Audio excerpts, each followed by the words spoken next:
গর্ভে যখন সন্তান এলো তখন সিদ্ধান্ত নিলাম সন্তানের জন্ম শ্বশুর বাড়িতেই হবে, বাবার বাড়িতে যাব না। কিন্তু শেষ পর্যন্ত এই সিদ্ধান্তে অটল থাকতে পারিনি। গর্ভধারণের পর থেকে লক্ষ্য করলাম প্রবল ভাবে আমার পেটে ব্যথা করছে। ব্যথাটা এত বেশি ছিল যে চলাফেরা করতে কষ্ট হয়ে পড়লো। বিষয়টা আমি আমার স্বামীকে জানালাম। সে ডাক্তারের কাছে নিয়ে গেল। ডাক্তার বললেন পর্যাপ্ত পরিমাণ বিশ্রাম নিতে। কিন্তু 2-1 দিন আমাকে শুয়ে বসে থাকতে দেখে আমার শাশুড়ির মেজাজ খারাপ হয়ে গেল। তিনি একদিন রুমে এসে কাটা কাটা উচ্চারণে বললেন, সন্তান তো আমিও ধারণ করেছি, কিন্তু তখন তো তোমার মতো এভাবে শুয়ে বসে থাকিনি, এসব ঢং বাদ দাও। তারপর রুম থেকে বেরোনোর সময় গজগজ করে বলতে লাগলেন, যত সব ফাঁকিবাজ, কাজ না করার বাহানা। আমার আর ডাক্তারের কথা মানা সম্ভব হলো না। প্রবল ব্যথা নিয়ে সংসারের সব কাজ করতে লাগলাম। কাজ বেশি করতে হতো, কারণ কাজের লোক রাখা আমার শাশুড়ি একদমই পছন্দ করতেন না। আমার স্বামী ছিলেন একজন ব্যবসায়ী, কিন্তু ওই মুহূর্তে তার ব্যবসা খুব খারাপ যাচ্ছিল, তাই আগের মতো খরচ করা তার পক্ষে সম্ভব হচ্ছিল না। গর্ভকালীন সময়ে মেয়েদের যে পুষ্টিকর খাবার খেতে হয় এটা আমার স্বামী বুঝতো। সে তার সাধ্য অনুযায়ী আমার জন্য দুধ, ডিম, ফলমূল কিনে আনতো।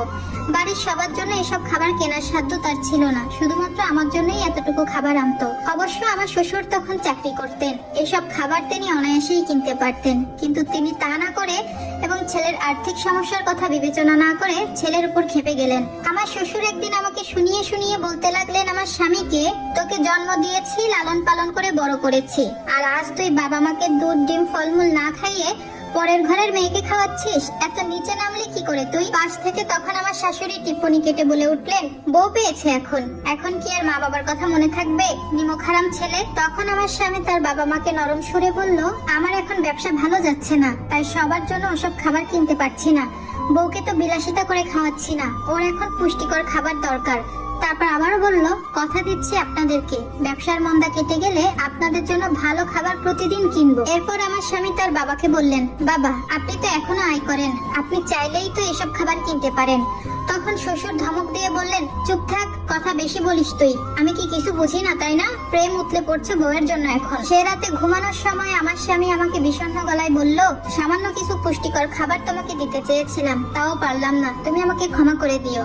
আমি তাকে সান্ত্বনা দিয়ে বললাম, তুমি মন খারাপ করো না, তোমার অবস্থা আমি বুঝতে পেরেছি। আমার শ্বশুর শাশুড়ি পাটায় পেশা মশলা বাটা দিয়ে তরকারি খেতে ভালোবাসতেন। প্রেগনেন্সির প্রথম অবস্থায় পাটায় পেশি মশলা বেটে তরকারি রান্না করে খাওয়ালেও এখন আর তা পারি না, তাই একটু ব্লেন্ডার নামিয়েছিলাম, এতেই কত কথা। ব্লেন্ডারের মশলা দিয়ে নাকি তরকারিতে স্বাদ হয় না, তাই আমার আবারও পাটায় পেশে মশলা বেটে তাদের জন্য রান্না করতে হতো। সংসারে এক হাতে সব কাজ করতে হতো, সাথে শারীরিক যন্ত্রণা, ঠিকভাবে দুইটা ভালো মন্দ খেতে না পারা, সব মিলিয়ে আমার শরীর একদম খারাপ হতে লাগলো। একটা সময় পর আমার কোমর, হাত, পা ব্যথা করা শুরু করলো।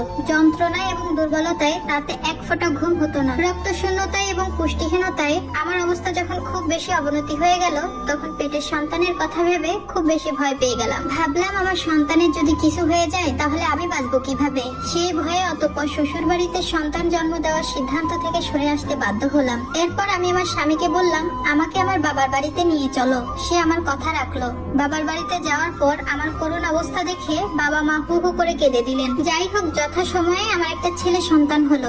যদিও ওর ওজন প্রয়োজনের তুলনায় অনেক কম ছিল, তবে আল্লাহর রহমতে আমি এবং আমার ছেলে দুইজনই সুস্থ ছিলাম। ঘটনা 2, 30 বছর পরের কথা। আমার শ্বশুর শাশুড়ি মারা গিয়েছেন। আমার একমাত্র ছেলেকে বিয়ে করালাম। তারপর আমার পুত্রবধূ যখন গর্ভবতী হলো, তখন বউয়ের হাত পা ধরে বললাম, মাগো তোমার যখনই কোনো সমস্যা হয় আমাকে বলবে।